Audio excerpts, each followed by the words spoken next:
Hi guys and welcome to our YouTube channel TechUp, and today I'm here with another new video to show you guys on how you can edit or take off your profile picture on your TikTok account from your Android smartphone.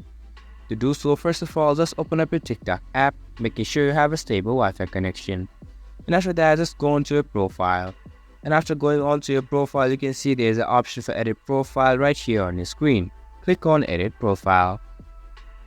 After doing that, it will take you to a different screen where now if you click on the camera icon which is on top of your profile picture, these three options will appear.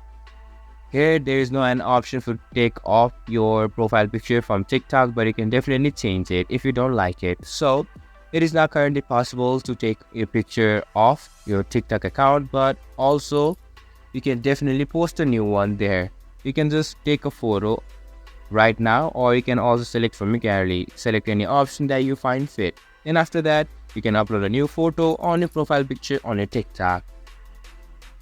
This is for this video, and I hope you guys find our video helpful. If you do, make sure to leave a like, subscribe to our YouTube channel and hit the bell notification, and don't forget to drop a comment for review and for more content like this. See you guys in our next video. Thank you for watching.